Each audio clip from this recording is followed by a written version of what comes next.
청취자께서 보내주신 자료, 장종학 교수님이 연재하시는 중국 21년의 역사기행 네 번째 칼럼인데요. 계림산수 천하제일편을 가지고 오늘 좀 깊게 들어가 보겠습니다. 네, 사실 저 이 글 처음 읽었을 때 솔직히 좀 헷갈렸어요. 아니, 중국 계림의 강이랑산 12개를 통째로 무대로 쓴다니 이게 대체 뭐지? 그렇죠. 이게 뭐 장대한 예술 작품인가? 아니면 그냥 엄청 큰 관광객용 쇼인가? 감이 잘 안 오더라고요. 충분히 그렇게 생각할 수 있죠. 스케일이 너무 커버리면 오히려 그 본질이 좀 흐려지기도 하니까요. 맞아요. 근데 바로 그 지점이 이 공연, 인상유삼조를 파고들 만한 가치가 있는 이유이기도 합니다. 아, 그래요? 네, 이게 단순한 쇼를 넘어서 자연과 인간, 그리고 전설이 어떻게 하나의 거대한 문화 생태계를 만들어내는지를 보여주는 아주 흥미로운 사례거든요. 문화 생태계라는 표현이 확 와닿네요. 칼럼을 보면 공연장 가는 길 묘사부터가 심상치 않아요. 맞아요. 그 빛의 강 이야기. 네, 수많은 차들이 헤드라이트를 켜고 가는 모습을 하나의 긴 빛의 강 같다고 표현하셨죠. 이 설렘 가득한 여정의 끝에 과연 뭐가 있을지 한번 제대로 파헤쳐보죠. 좋습니다. 자, 그럼 이 공연의 정체부터 시작해볼까요? 인상유삼저. 유삼저는 이제 유신의 셋째 딸이라는 뜻인 건 알겠는데 앞에 붙은 인상은 어떤 의미인가요? 바로 그 인상이라는 단어가 이 프로젝트의 핵심입니다. 아, 할심이요. 네.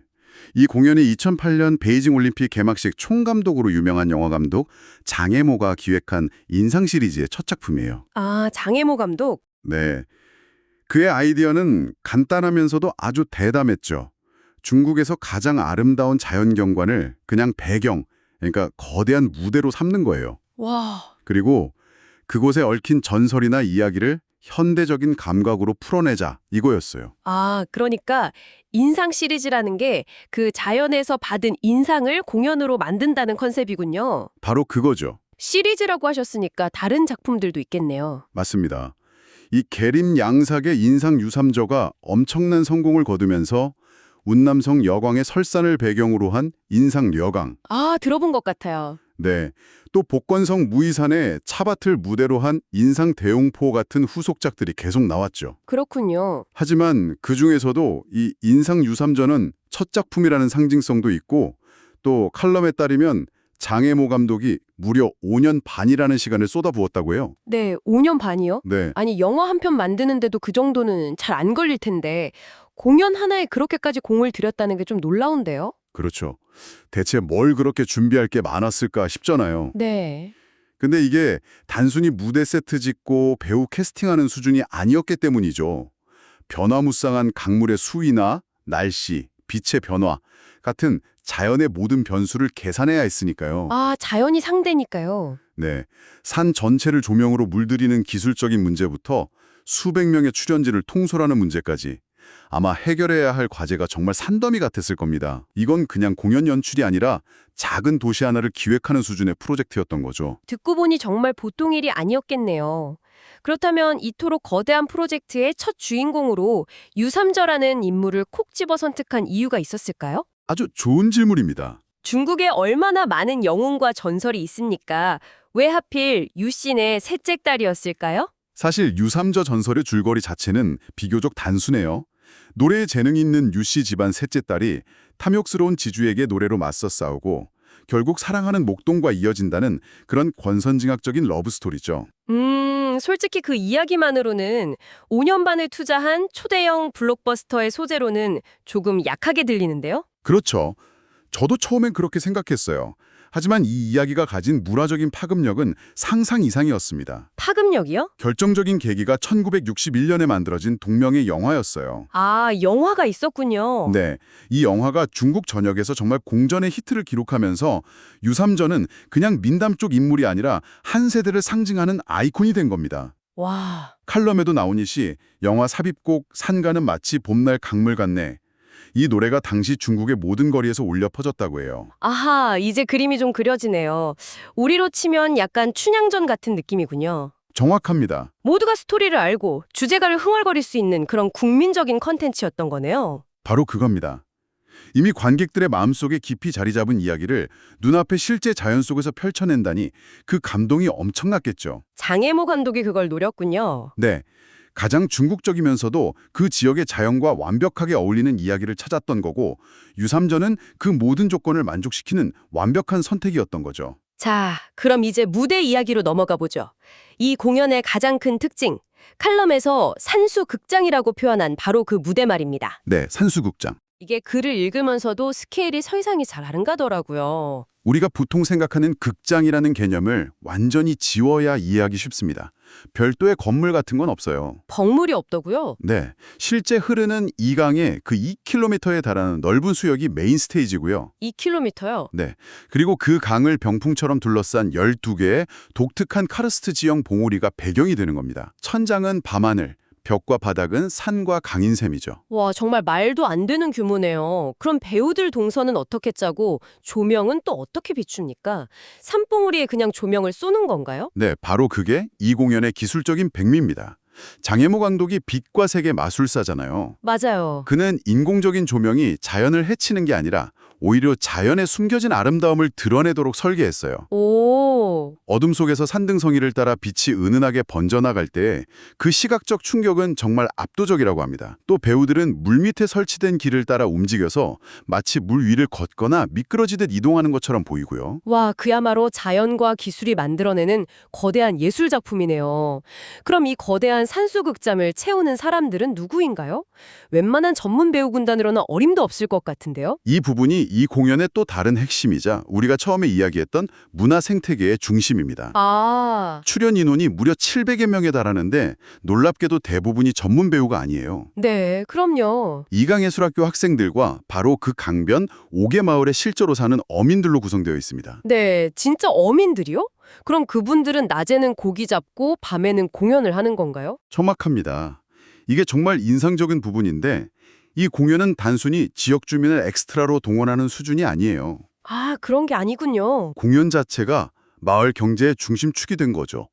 주민들은 자신의 삶의 터전에서 자신들의 이야기와 문화를 연기하면서 안정적인 수입을 얻습니다. 와, 공연 수익이 외부로 빠져나가는 게 아니라 고스란히 지역 공동체에 환원되는 구조예요. 이건 좀 다른 시각에서 보게 되네요. 저는 처음에 혹시 지역 문화를 너무 상업적으로 소비하는 건 아닐까? 그럴 수 있죠. 일종의 착취가 될 수도 있지 않을까 하는 의심도 살짝 들었거든요. 충분히 가질 수 있는 합리적인 의심이죠. 하지만 칼럼의 뉘앙스를 보면 이 모델은 지역 소멸 위기에 처한 공동체를 되살리는 아주 성공적인 상생 모델로 평가받고 있습니다. 아, 오히려요? 네, 주민들이 자신의 정체성을 지키면서 경제적 자립을 이룰 수 있게 된 거죠. 여기서 살아있는 전통이라는 키워드가 등장합니다. 아, 그거요. 칼럼 마지막에 나오는 전통은 박물관 속에 머무는 것이 아니라 이렇게 살아 움직일 때 비로소 현재의 것이 된다는 문장. 맞습니다. 지금 이 어민들 이야기가 바로 그 살아있는 전통의 구체적인 모습이군요. 네, 박물관에 박제된 민속 문화가 아니라 주민들의 실제 삶과 호흡하고 그들의 생계를 책임지는 현재 진행형의 전통인 셈이죠. 그렇네요. 관객들 입장에서도 수십 년간 저 강에서 살아온 어민이 삿대를 젓는 모습은 어떤 명배우의 연기보다도 더 깊은 진정성을 느끼게 할 겁니다. 그렇군요. 무대와 배우에 대한 이야기를 듣고 나니 실제 공연이 어떨지 더 궁금해집니다. 네, 칼럼에서는 캄캄한 어둠 속 산봉우리 너머에서 작은 등불을 단 배가 들어오면서 공연이 시작된다고 묘사했던데 생각만 해도 벅차오르네요. 그런데 여기서 아주 흥미로운 반전이 하나 있습니다. 반전이요? 이 공연의 대사나 노래는 전부 그 지역 소수민족의 언어로 진행된다는 점이에요. 네. 그래서 베이징이나 상하이에서 온 중국인 관객들조차 그 뜻을 완벽하게 이해하기는 어렵다고 합니다. 잠깐만요. 그건 좀 이상한데요? 스토리를 이해할 수 없는데 어떻게 감동을 받죠? 저 같으면 그냥 아 예쁘다 하다가 집중력이 흐트러질 것 같은데요. 저도 처음엔 그게 의아했습니다. 하지만 글쓴이는 놀랍게도 그 언어의 장벽이 감동을 막기는커녕 오히려 더 증폭시켰다고 말합니다. 증폭시켰다고요? 어떻게 그게 가능하죠? 왜냐하면 대사로 스토리를 이해시키는 대신 음악과 춤 그리고 압도적인 시각적 연출로 감정을 직접 전달하기 때문이죠. 마치 대사 없는 한편의 거대한 오페라나 발레처럼요. 의미를 해석하려는 이성의 개입 없이 그냥 눈과 귀로 순수하게 그 분위기와 감정을 받아들이게 된다는 거군요. 그렇죠. 오히려 뜻을 모르기 때문에 더 원초적인 아름다움에 집중하게 되는 효과가 있는 겁니다. 그렇겠네요. 은은하게 빛나는 강물 위를 수백 개의 횃불을 든 배들이 미끄러지듯 지나가고 산허리를 따라 붉은 옷을 입은 소녀들의 군무가 펼쳐지고 와... 칼럼에 나온 마치 한 폭의 수려한 산수화를 눈앞에 펼쳐놓은 듯 했다는 표현이 모든 걸 설명해 주죠. 언어를 넘어선 본능적인 감동의 순간인 겁니다. 공연이 끝나고 글쓴이가 한동안 말을 잊었다고 하잖아요. 네, 그리고 정말 보기를 잘했다는 생각이 마음 깊은 곳에서 올라왔다고 고백하는데 그 심정이 이제야 좀 이해가 가네요. 그렇죠. 특히 평소에 여행지에서 이런 전통 공연은 일부러 찾아보는 편이 아니었다고 하셨는데 그런 분에게 이런 감동을 줬다는 게 대단한 것 같아요. 맞습니다. 이 경험을 통해 글쓴이가 얻은 통찰이 바로 우리가 아까 이야기했던 살아있는 전통에 대한 깨달음이었죠. 네. 단순히 공연이 멋졌다 해서 그치는 게 아니라 낡은 전설에 현대적인 기술과 상상력을 불어넣어서 완전히 새로운 문화적 가치를 창조해낸 그들의 노력에 깊은 감명을 받은 겁니다. 전통은 박물관 속에 머무는 것이 아니라는 그 문장이 계속 머릿속에 맴도네요. 저도 그 문장이 참 인상 깊었어요. 우리는 보통 전통이라고 하면 오래된 것을 그대로 보존하는 것만 생각하잖아요. 그런데 이 공연은 전통을 지키는 방식에 대한 새로운 관점을 제시하는 것 같아요. 정확합니다. 전통을 과거의 유물로 박제하는 것이 아니라 오늘을 살아가는 사람들의 삶 속으로 끌어들여 함께 호흡하게 만드는 것.